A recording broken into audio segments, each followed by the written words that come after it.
ಹಿಂದಿನ ಭಾರತೀಯ ಸೇನಾ ಮುಖ್ಯಸ್ಥ ಜನರಲ್ ನರವಣೆಯವರ ಅಪ್ರಕಟಿತವಾದರೂ ಪ್ರಕಟಿತ ಮಾದರಿ ಪ್ರತಿಯೊಡನೆ ಲೋಕಸಭೆಗೆ ಬಂದ ರಾಹುಲ್ ಗಾಂಧಿಯವರು ಪ್ರಧಾನಿ ಮೋದಿಯವರನ್ನ ಹುಡುಕಾಡಿದ್ರು. ಲಡಾಖ್ನಲ್ಲಿ ಭಾರತ ಚೀನಾ ತಾಕಲಾಟದ ವೇಳೆ ಪ್ರಧಾನಿ ಮೋದಿಯವರು ತಮ್ಮ ಜವಾಬ್ದಾರಿ ನಿಭಾಯಿಸಲಿಲ್ಲ ಎಂಬುದು ಜನರಲ್ ನರವಣೆಯವರ ಪುಸ್ತಕದಲ್ಲಿ ಇರುವುದಾಗಿ ಹೇಳಲಾಗಿದೆ. ಆದರೆ ಲೋಕಸಭೆಯಲ್ಲಿ ಪ್ರತಿಪಕ್ಷದ ನಾಯಕರಾಗಿರುವ ರಾಹುಲ್ ಗಾಂಧಿಯವರು ಪ್ರಕಟವಾಗುವ ಮಾದರಿ ಪುಸ್ತಕದೊಡನೆ ಲೋಕಸಭೆಗೆ ಬಂದರು ಹಾಗೂ ಮತ್ತೆ ಚರ್ಚೆಗೆ ಅವಕಾಶವನ್ನ ಕೋರಿದ್ರು. ಯಥಾ ಪ್ರಕಾರ ಬಿಜೆಪಿ ಸಂಸದರು ಬೂಹು ನಡೆಸಿದ್ರು.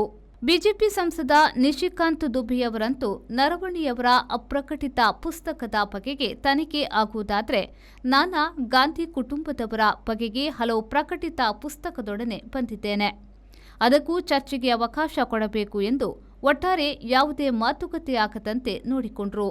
ಇದರ ನಡುವೆ ಮಾತನಾಡಿದ ಪ್ರಿಯಾಂಕಾ ಗಾಂಧಿಯವರು ಪ್ರಧಾನಿ ಮೋದಿಯವರಿಗೆ ಒಂದು ಪ್ರತಿ ನೀಡುವುದಾಗಿ ರಾಹುಲ್ ಹೇಳಿದ್ರು. ಹೆದರಿದ ಪ್ರಧಾನಿ ಸಂಸತ್ತಿಗೆ ಬಂದಿಲ್ಲ ಎಂದರು. ಪ್ರಧಾನಿಯವರು ಸಂಸತ್ತಿಗೆ ಬರಲಿಲ್ಲವಷ್ಟೇ ಅಲ್ಲ, ಅಂದು ಅವರು ಮಾಡಬೇಕಿದ್ದ ಸಂಸತ್ ಭಾಷಣ ಕೂಡ ರದ್ದಾಯಿತು. ರೈಲ್ವೆ ರಾಜ್ಯ ಮಂತ್ರಿ ರವನೀತ್ ಸಿಂಗ್ ಬಿಟ್ಟು ಅವರನ್ನ ರಾಹುಲ್ ಗಾಂಧಿಯವರು ಮಿತ್ರದ್ರೋಹಿ ಎಂದರು.